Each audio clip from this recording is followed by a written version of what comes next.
Welcome, friends. This is Archangel. So, in case you haven't heard, liberating males' hearts and minds from servitude, subjugation, from devaluation, and disposability. This is my primary mission. I seek to free males' souls from mistreatment and expendability.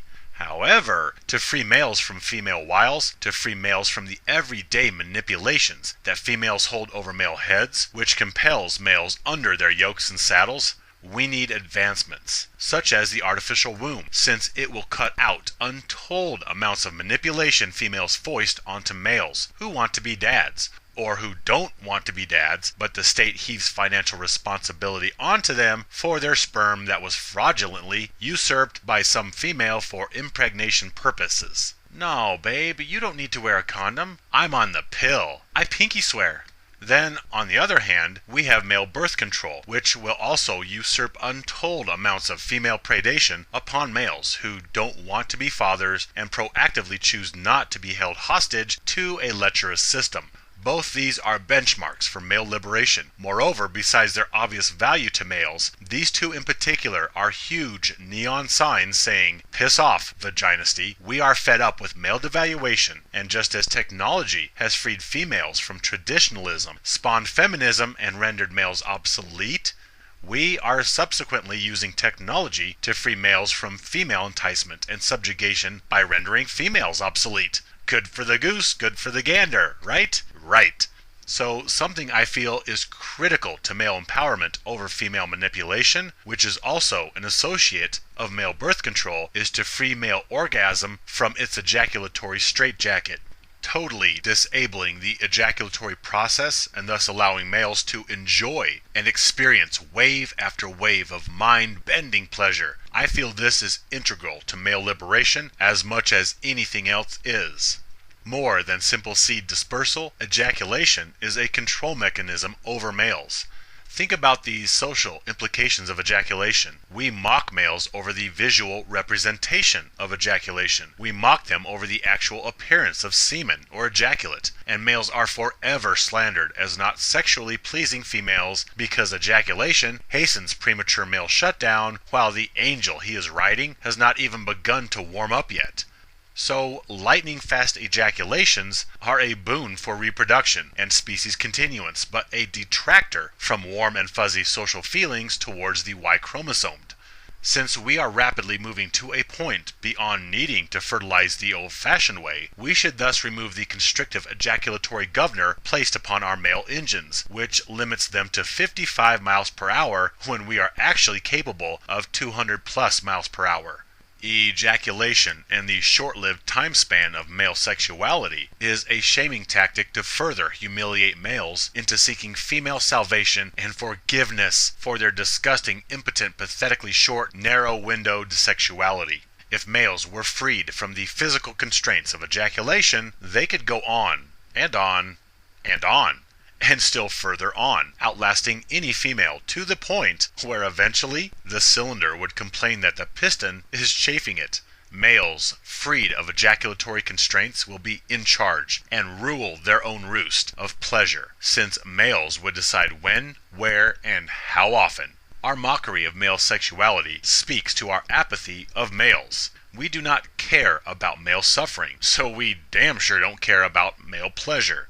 They are shovels. They are not here to enjoy themselves. They are here to service females, then die. And thus we do not want guys to have unlimited pleasure capabilities. They might spend the whole night masturbating themselves into wave after wave of nirvanic, toe-curling ecstasy, rather than pamper some entitled eater out on a date, hoping that he might get a kiss at the end of the night, and just maybe, eventually, after months of time, energy, and investment, he may get lucky enough to dip his sad little noodle into her divine golden gates.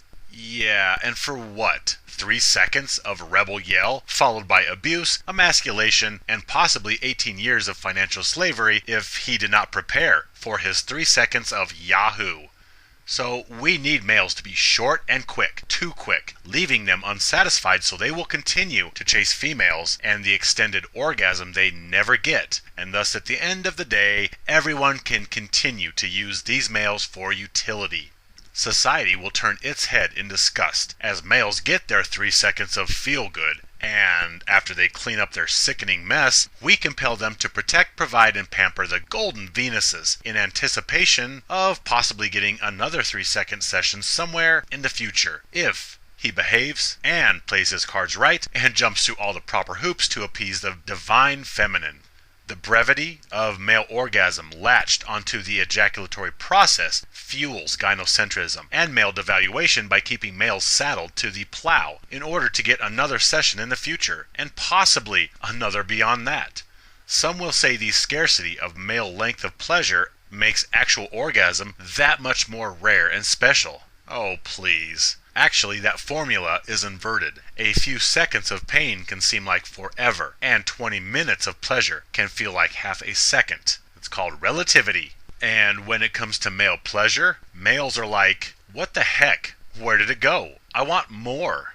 Male orgasm is so fleeting that males are never sated, and so they chase the female carrot to try to get a little more of the very temporary fun that leaves them unsatisfied. Physically, the body is compelled to shut down post-ejaculation, but mentally, spiritually, emotionally, males are never satisfied with the pathetically short moment of, oh yeah, which is followed by, oh no, it's all over? Is that it? No more?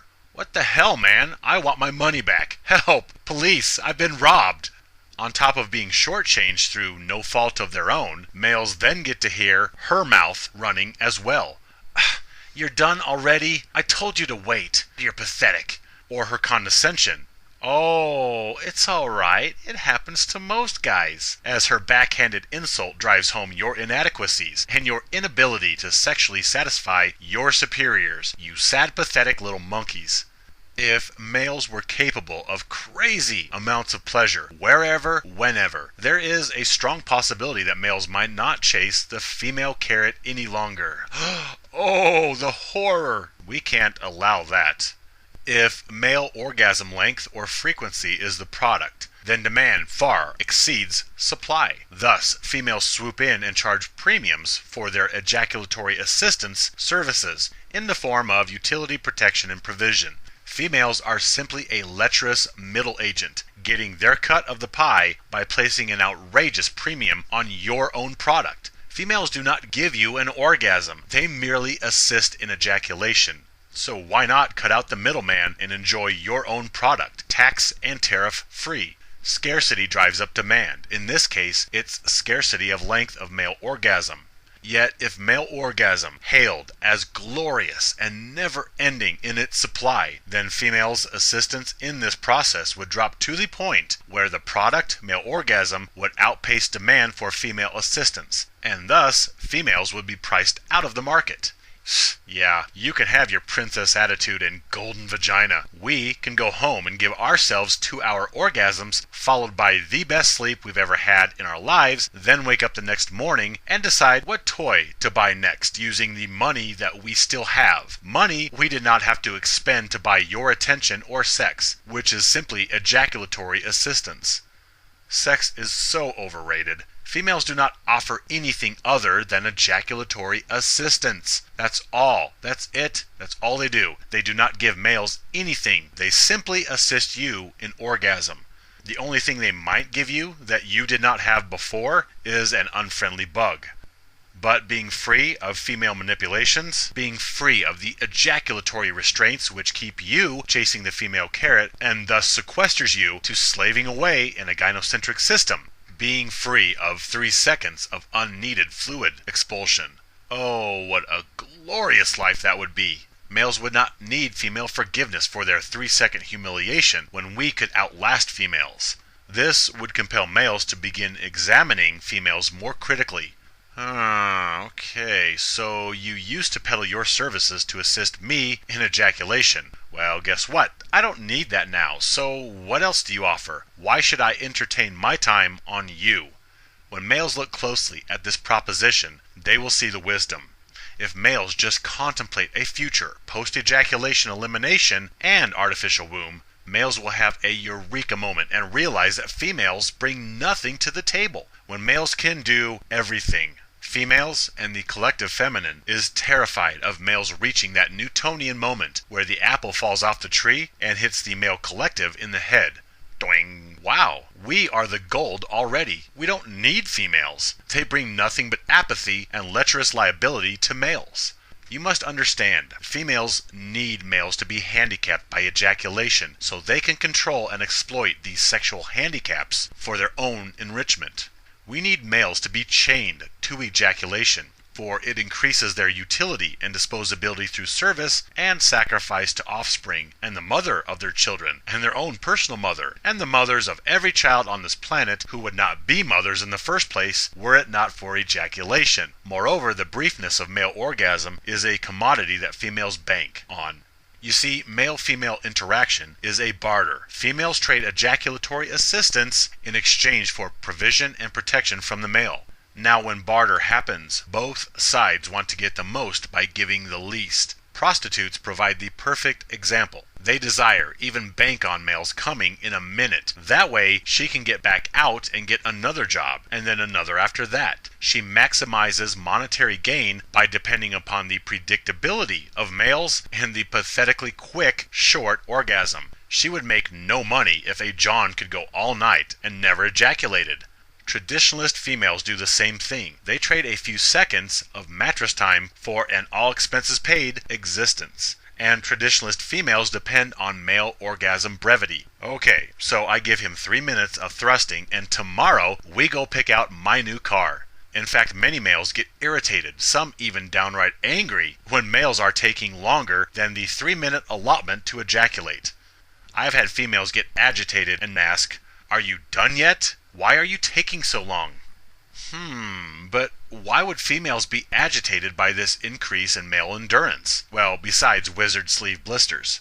Because females bank on males' pathetically short sexual endurance time. They depend on it in order to form their agenda of control. Oh, it's awesome if you're a female. Give a man 2.35 minutes of ejaculatory assistance, then be privy to gifts, pampering, possibly a car, a house, and 18 years of child support. Maybe even half of his crap and future earnings, when you can no longer stomach the loser sacrificing his life essence to support and give you such entitlements.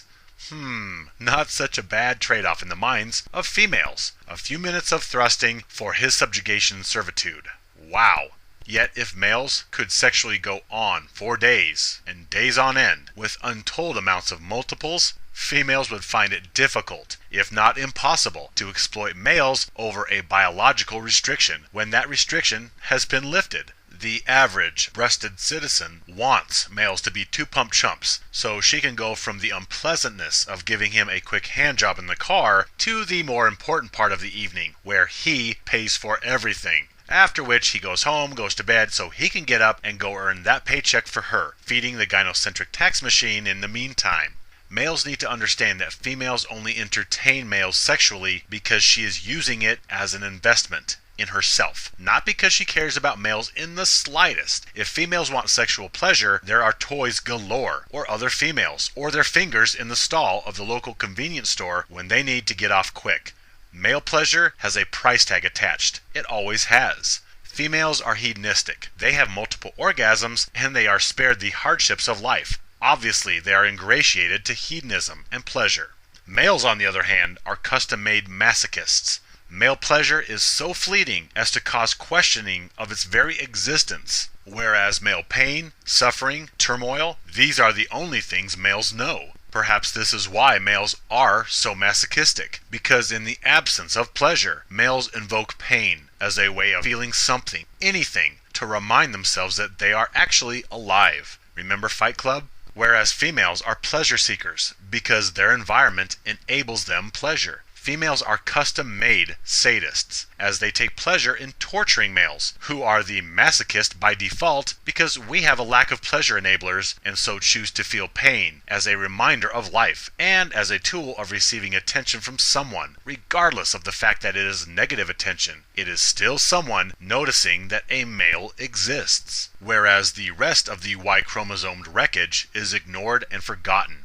Male pleasure Yeah, that carries an outrageous price tag. But male suffering, male pain? No, they get that for free, simply by being born. The inverse is also true. Females get pleasure, indeed value, simply for being born. But female pain, such as childbirth, comes with a price tag, which some male somewhere will have to pay for. Males deserve to have more pleasure. We deserve to enjoy our beautiful anatomy. Yes, a straight male said, male anatomy is beautiful. Get used to it. And we deserve to enjoy the full capabilities of our bodies. And since science is rendering nature obsolete, we need to free the souls of males from female servitude as well.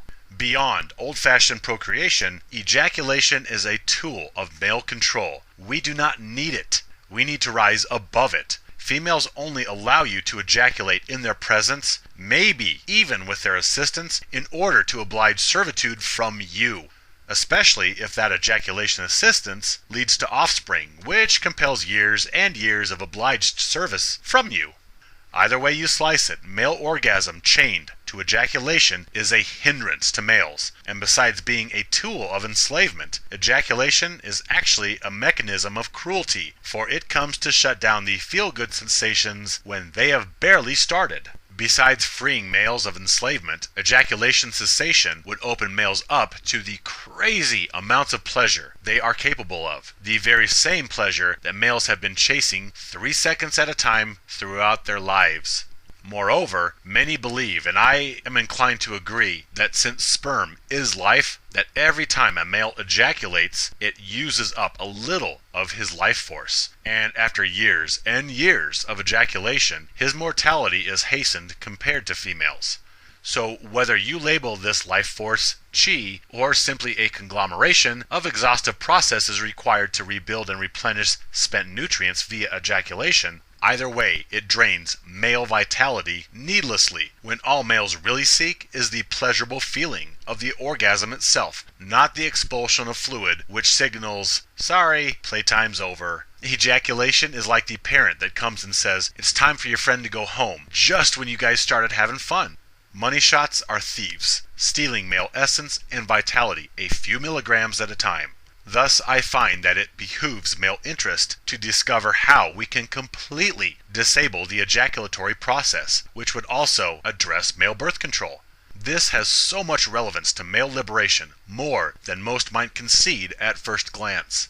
We need brilliant minds to find a way to completely disable the mechanisms of ejaculation. Now, whether that involves disabling nerve signals or preventing muscles from acting upon them, I'm not sure, but there is a way to bypass ejaculation, and compared with the artificial womb, it should be easier than it might seem to make males multiple orgasm capable, once we channel male brilliance into figuring this out. We need absolute reliability, not some herb that may stave off ejaculation, or some breathing technique, or pressing some $1,000,000 point to ward off ejaculation, but a dependable, ironclad disabling of ejaculation where you can go carefree because there would be no ejaculation, no expulsion of fluid. We need a dependable, reliable, predictable vector to introduce ejaculatory disabling that would work for everybody, all the time, not special chance or meditative exercises which may or may not prolong orgasm.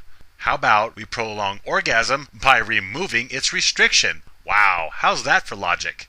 I mean, look, males are creatures of suffering. They are born with a disease called a Y chromosome. Their genitalia is hacked up immediately following the birthing trauma in most cases. Then they are abused during the balance of their entire life. They are used to being disregarded, used to being marginalized. They are used to the pain and suffering of emotional solitude while watching females' every whim and tear coddled to. They are used to repressing feeling or weakness, which causes pain under duress of mounting pressure within their very souls. Then they discover the chemical high that courtship to females gives adolescent males. Nobody is there to tell them that this is a trap. It is not love, this is simply a drug high, and we turn males who are mistreated and disregarded because they are male, we turn them loose to become addicts to their own pharmacy in their head via all the cutesy little behaviors and courtship rituals of the human animal. Males are so devoid of pleasure or non-suffering that anything which provides respite from tumult, males take to new levels of obsession. The pleasure and excitement of courtship, which we maliciously label as love, is one example, and the orgasm is another. Yet males have been lied to about romantic love and male value in this world, and allowed to become addicts to the very pleasure gleaned from the elevated class of uterine-equipped angels. So males are abused because they are Y-chromosomed, disposable shovels, and used, abused, marginalized, denigrated, and devalued. And in fact, for males, cessation of pain is a pleasure. However, when males follow the societal programming and relate pleasure with females, both in the form of courtship highs and sexual orgasm, either way, males are subconsciously bonded and consequently addicted to females. And females, for their part, play males like a fiddle for everything they can get from these knuckle-dragging addicts. Male life is naught but pain and suffering. Hence, any vacation from that constant misery males will seek with ruthless vehemence, which is why males are so sex-obsessed, and why males white knight for females. Because they are protecting the drug dealer. Females are the pleasure dispensaries for males. White knighting is males protecting their high. Male existence is an in-depth course in torment and misery. In fact, males are so used to pain, as a matter of course, so used to the very fleeting bits of pleasure, whether from food or orgasms, that they may not know what to do with multiple orgasms. Males deserve to have more pleasure, period.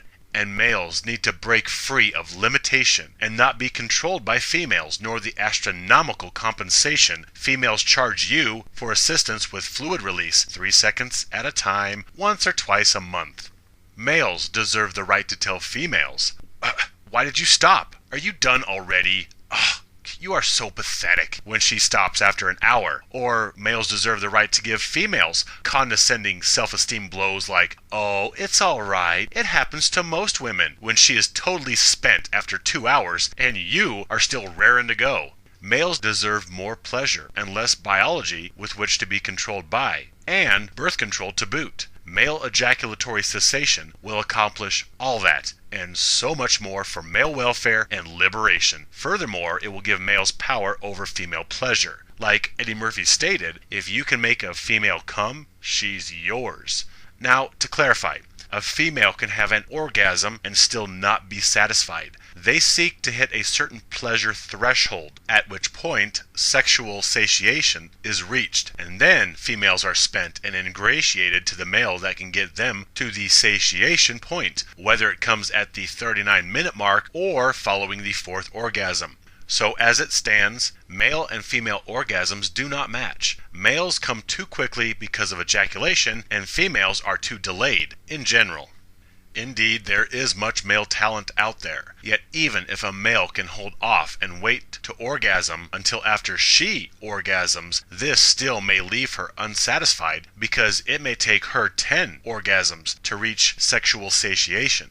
Thus, it is even more rare to find the guy who can stave off his own orgasm and take a female to her sexual satiation point. Yet it simply becomes another chore for him. Simply another monotonous task he does for her, since he must labor laboriously to please her while holding back his own pleasure. Just as is his lot in the rest of society, males labor for female enrichment. As any awakened male understands, sex is about female pleasure. Sex really is all about the female. Well, males, it's time we make it about us as well. The sexes are extremely orgasmically misaligned, which causes further animosity and resentment between the sexes. Yet if males could be released from ejaculatory restraint and could orgasm over and over again, it would be advantageous for both parties, since males would be experiencing free, unadulterated pleasure, which would spur them on enthusiastically for more and more. And in the meantime, females would be taken care of, not to orgasm, but to complete sexual satiation. it would be win-win for both parties. Moreover, males would be in control of themselves and their pleasure. Males deserve more pleasure, less pain. In fact, we deserve as much pleasure as we want. Pleasure which does not cost us life sentences of servitude. So my friends, I say death to ejaculation. That way, males may enjoy more death, of the little variety. My friends, stand with me, live free.